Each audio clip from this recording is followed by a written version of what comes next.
Over the last week or two, there have been a lot of videos made about this whole copyright system on YouTube, particularly as it applies to music educators on YouTube like myself. It all kind of stems from Rick Beato's video about some of the difficulties that he's faced, and then other creators like David Bennett have also made videos kind of following up with their own input. So if you're looking for a very eloquent, reasonably phrased summary of the entire situation, I would highly advise checking those out, because in classic style for this channel, we're going to keep it unscripted, and I'm just going to tell you kind of what I've been dealing with almost since I feel like I started on YouTube. As one does on YouTube, I feel like I need to start out by saying I'm not a lawyer, this is not legal advice, and I know nothing. Anything I say is not accusatory of any in particular large record label. This is all theoretical and about nobody in particular. My entire approach with this whole thing, more or less, has been these companies, I'm right.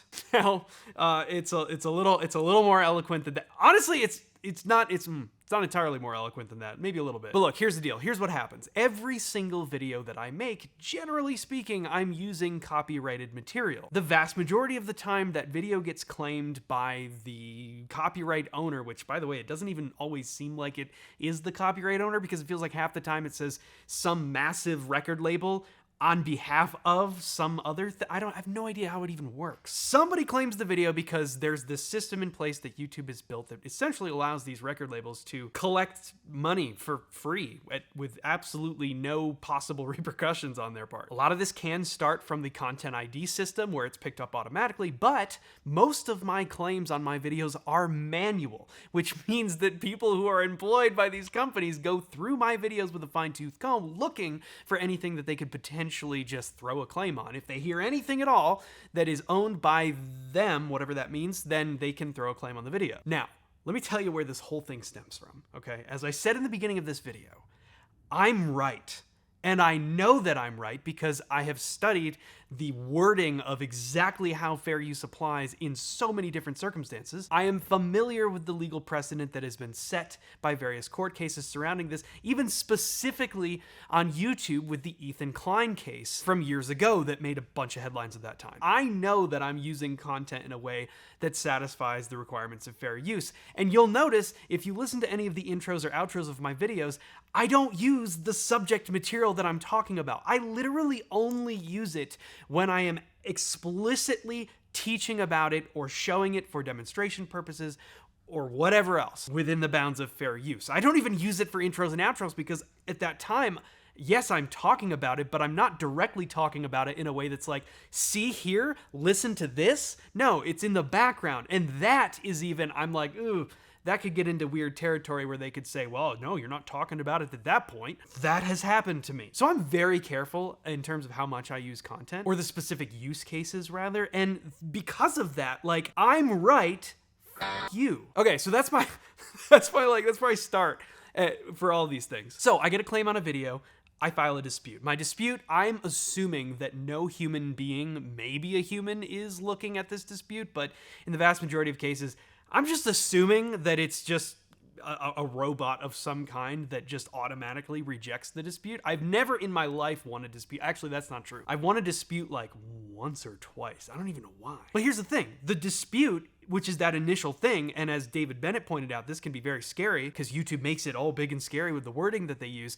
That dispute, there is absolutely no consequence for the company to reject the dispute in a fraudulent manner, even if they know that you're right. There's simply no recourse. They can't get in trouble unless there was a class action lawsuit brought about by lots and lots and lots of people. There's just no way. The YouTube system does not penalize them for fraudulently claiming something and then rejecting a dispute, even though the creator in that context is completely correct. So just assume the dispute is always going to get rejected. This is where things get interesting. And as David Bennett was so kind to thank me for helping him out, I've got a couple people to thank as well. In particular, I want to thank Adam Neely. When I was first starting out, Adam and I got connected, and he really explained this system to me in a way that I hadn't understood before. So anything I know, I would like to attribute a lot of that as coming from Adam. And then I also had a lot of help from a legal creator here on YouTube who I'm not going to name because I don't think he would appreciate people getting the idea that maybe he can magically solve everyone's problems for them. He knows who he is, and I'm super appreciative of the help that he provided when I was early on in my YouTube career as well. So I also have people to thank, and this community of creators has been incredibly supportive, particularly in the music space. You know, I'm sure maybe that's widespread around other genres of YouTube, but I know that the music creators here on YouTube are just, it's such a great community, one that I'm very lucky to be a part of. So I'm grateful to everyone for all the help that I've been given, and I'm happy to continue to pass that forward in any way that I can. So after the dispute gets rejected, this is where the interesting part starts. That is when YouTube kicks you into their appeal system. And in the appeal system, things get scary. You've got to put your address, you've got to put your full name, you've got to sign, like digitally sign, like all this legalese, right? And it's designed to look very scary because what is YouTube trying to do? They're just trying to protect themselves. They're trying to be like, look, this is between you guys. Don't bring me into this. I get it. I understand it. I mean, it's a really difficult situation that they're put into, trying to figure out how to navigate all this legal stuff amongst the content that these record labels are allowing to be used on you. It's a big mess. But that appeal form asks a number of questions. It's things like, how much of the original content did you use? And by the way, that doesn't matter. You can use the whole thing. If you're using it in a transformative way, you're using it to demonstrate, to teach, to provide commentary, whatever it is that falls under fair use, the amount that you used of the original content makes no difference whatsoever. Also, this idea of like, did your work usurp the original market? What they mean is like, did you just post the song and take all the views or take all the traffic away from where it should be, like by the original poster? That would be a scenario where it's like, oh, you usurped the original market. No, that's not how this works. Not only in the way that I tend to cover things, not only does it not take away from the original market, it probably only adds to it, because a lot of the time what I'm doing is I'm trying to add attention to a lot of material that I cover. But the law doesn't even require that it doesn't usurp the original market. If you create commentary on something that destroys the validity of the original work, that's fair game. It would be like if somebody published a terrible book or an article or whatever, just something that was really bad and a bunch of people came together to be like, yeah, you're wrong, that's stupid. I mean, we see this happen all the time, especially in like political circles. This is a very common thing. Like, you use somebody else's material to create commentary or to show something to your audience, and it destroys the original market for the original work. There's no legal requirement that it doesn't do that. So that's a stupid question. It's just like all these things that are in this appeal system. It's like, as long as you are for sure using the content in a transformative nature, which here on Music Education YouTube tends to be the case, I cannot teach you about something involving a particular chord progression without showing you the chord progression. That's kind of a requirement. So you fill this thing out and you explain, actually, no, f you're wrong, this is stupid, I'm right, come at me, bro. And I will say, up until this point, I'm lucky in the sense that I have not lost an appeal. And now again, remember, I put a lot of effort into ensuring that when I cover stuff in the first place, that I'm sure that it is under the protections of fair use, the way that I'm using it. Like I said, I don't even play it as background music to the intro of the video, because I worry that could be construed as like, well, that you're not commenting on it right then. So I'm very careful about all of this, and that is, of course, extremely intentional for this very purpose. Because when I get to this point in an appeal, I literally want to be like, good luck, I'm right, I know I'm right, go f yourself. But an area that I don't have experience with, but that I know comes after this, is normally, if that gets rejected, you get that fancy little copyright strike. And as we know, 3 copyright strikes and your channel is taken down, which is kind of insane because somebody could fraudulently and maliciously do that really at any time. It's just a oddity of the system that YouTube has built, I suppose. So they give you a copyright strike and they submit a DMCA takedown notice. You have to take the video down. The video gets removed from YouTube, but at that point, I could submit a counter notice, essentially being like, you sue me. See, look, here's the thing. It gets into the specifics, and again, other people have covered this on a much more detail-oriented level, and I highly recommend that you check out those videos. What I'm really getting at here is the reason I feel that this system operates the way it does, right? So, as I said, the dispute rejection holds absolutely no possible repercussions for the company. It's like, why would they ever agree with your dispute? There's no reason they need to. They reject the dispute, they keep your money, and the vast majority of YouTubers are too afraid to go beyond that process because YouTube makes the language and the system after that point looking so scary that it makes you feel like you're going to lose your channel. And even me, like, if I'm ever going to appeal anything, I don't do it if it's like, if I have 2 appeals out at any given time, I do not do a third.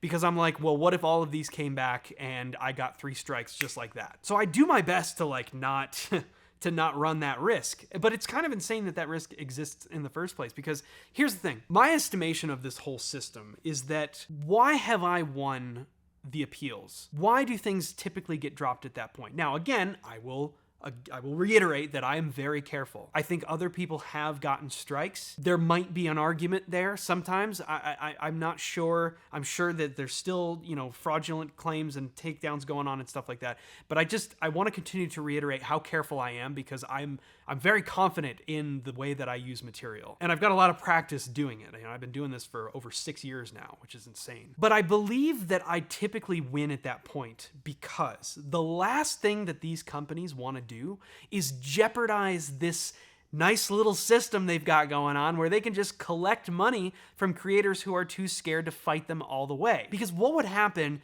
if they actually came after my thing? I was that confident that I was correct, and I took them to court over this. It jeopardizes the entire thing for them.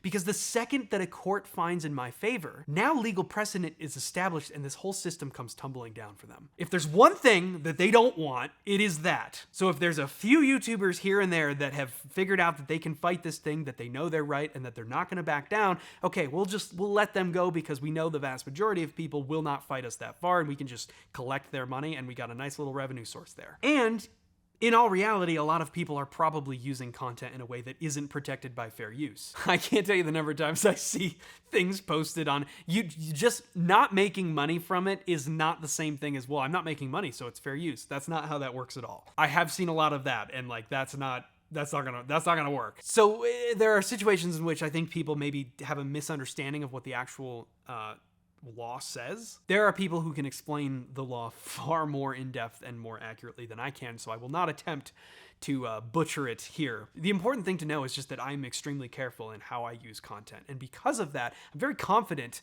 that I am using things within the bounds of fair use, and that's why I feel the confidence to fight these as far as I need to take it before they drop it. And they will drop it because, again, they do not want to lose in court and establish this precedent that just ruins this free revenue source that they've developed, that requires absolutely no effort on their part. It's not like the artists they're protecting are getting anything for it, At least not in comparison to what the labels themselves are making. I don't have a great solution to this system. I recognize the difficulty of the situation YouTube is in trying to navigate all this. Do I think that this system is the best version of what we could have? Absolutely not. It is incredibly obnoxious having to fight these things, and there are plenty of creators who genuinely lose out on a lot of potential income because either they don't know how to fight it, they're scared to fight it, reasonably so, or they don't understand the fair use law well enough to ensure that everything that they're doing falls within it. It's a tricky situation, and I don't think I'm really a great person to provide the solution, but I just wanted to sort of add in, I guess, my thoughts on the whole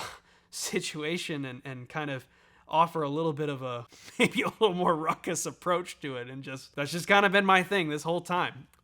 You, I'm right. Anyways, I'm going to link Rick Beato's video and David Bennett's video, as well as, any others that I find from others who have covered this topic, maybe a little more in detail than I have here, and I highly recommend going to checking them out. I'm here to help you learn more about music. The law allows me to do that. I put a lot of effort into making sure that I'm doing it within the law, and I sure as hell am not going to allow some companies that are just trying to get free revenue off of me to stop me from doing that. So hopefully that's cool with you guys. And yeah, we'll see you in the next video. We'll get back to talking about actual music in a fair use compliant manner.